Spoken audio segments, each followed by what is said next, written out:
इस बारे में जो है वो पहले बताता हूं, बाकी इमरान खान साहब ने और बातें भी की हैं। एक तो इमरान खान साहब ने कहा जी तहरीक लब्बैक पे जो गोली चली उसकी उन्होंने मजम्मत की। उन्होंने कहा जी ये गलत है। तशद्दुद की उन्होंने मजम्मत की, तशद्दुद के खिलाफ उन्होंने एहतजाज की हिदायत की है। साथ इमरान खान साहब ने कहा जी कि गोली निहत्ते लोगों पर चलाना जो है वो इसकी कोई इजाज़त नहीं होनी चाहिए, ये गलत हुआ। तो इमरान खान साहब ने अपनी पहली ही मुलाकात में तहरीक लब्बैक के हवाले से अपनी पॉलिसी क्लियर की और उन्होंने कहा जी कि ये जो कत्लेआम हुआ ये गलत हुआ, ये ऐसे नहीं होना चाहिए था। दूसरा, इमरान खान साहब ने कुछ फ़ौज के बारे में और तालिबान के बारे में भी अपना स्टेटमेंट और ये जो दहशतगर्दी इसके बारे में अपना स्टेटमेंट दिया है। बैरिस्टर सैफ जो स्टेटमेंट बाहर लेकर आए, इमरान खान ने कहा है कि दहशतगर्दी के खात्मे का हल सियासी तौर पर निकालना चाहिए। उनकी फैमिली फ़ौज में है, फ़ौज से उनकी कोई दुश्मनी नहीं है। इमरान खान ने कहा कि गद्दारी के सर्टिफिकेट बांटना बंद होना चाहिए। अफगानिस्तान पर हमलों के नतीजे में दहशतगर्दी बढ़ने का खतरा है। ये बैरिस्टर सैफ ने इमरान खान साहब का पैगाम पहुंचाया। फिर इमरान खान साहब ने कहा कि अगर मैं तनकीद करता हूं तो सियासतदान के तौर पर पॉलिसी पर तनकीद करता हूं ताकि कोई हल निकले। फौज भी मेरी है, मुल्क भी मेरा है और शोहदा भी हमारे हैं। लेकिन ये इमरान खान ने कई दफ़ा कहा।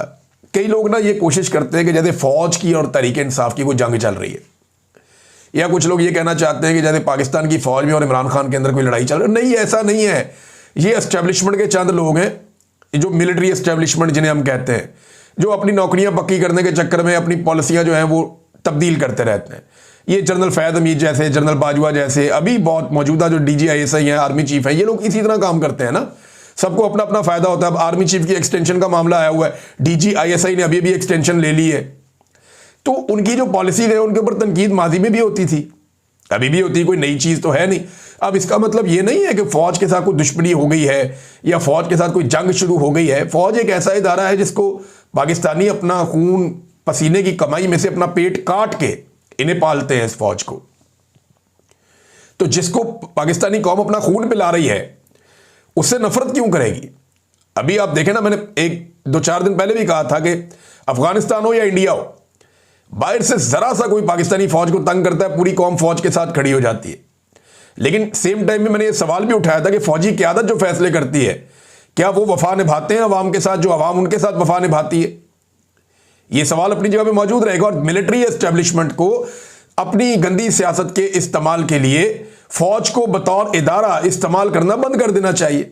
नाज़रीन, रिजवी बरादरान का पता चल गया है कि ये कहाँ पे गए, क्योंकि अब खबरें चलवाई जा रही हैं पाकिस्तान के TV चैनल्स पे और ज़राए से ये खबरें दी जा रही हैं कि जनाब रिजवी बरादरान का पता चल गया है, उन्हें वार्न किया गया है कि वो गिरफ्तारी दे दें या फिर उनके ऊपर ऑपरेशन किया जाएगा और उनको गिरफ्तार कर लिया जाएगा। तो ये बड़ी पुरानी कहानी है।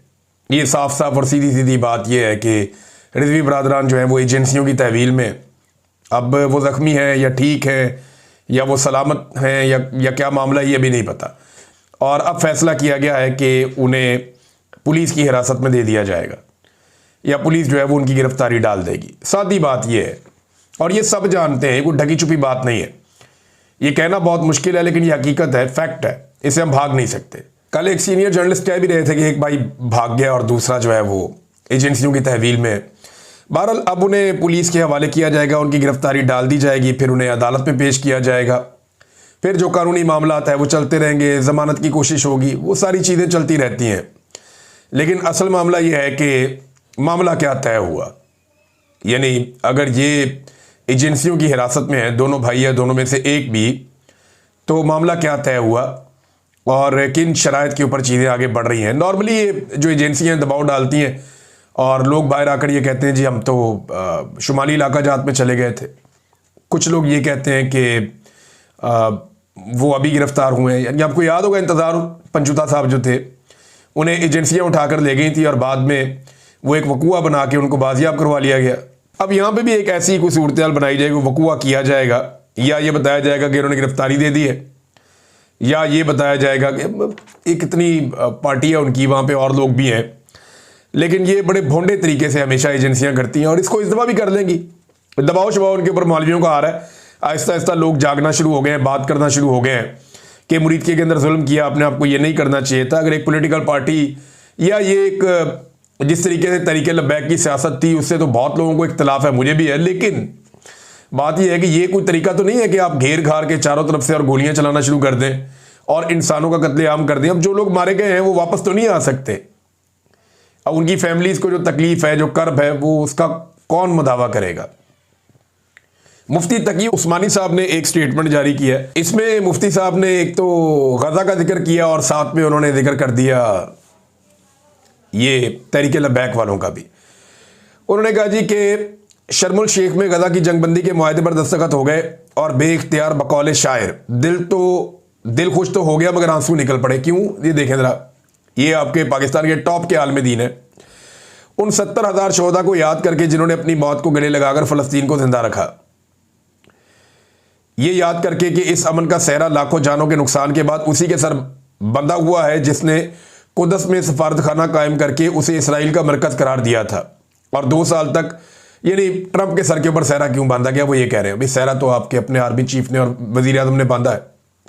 आपके वजीर आजम ने वहां पे 28 सेकंड तक वो तारीफ की है कि ट्रंप की कोई 28 साल तक इतनी तारीफ नहीं कर सकता। बस सिर्फ गोल मोल बात कर रही उन्होंने।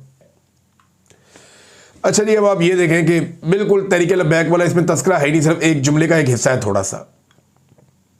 लेकिन अफगानिस्तान के ऊपर वो तनकीद कर रहे हैं कि अफगानिस्तान भारत के साथ पींगे चढ़ा रहा है। ये मुफ्ती साहब तब बिल्कुल चुप थे जब बिलावल गया था भारत, तो पाकिस्तान क्या कर रहा था भारत के साथ बात करके।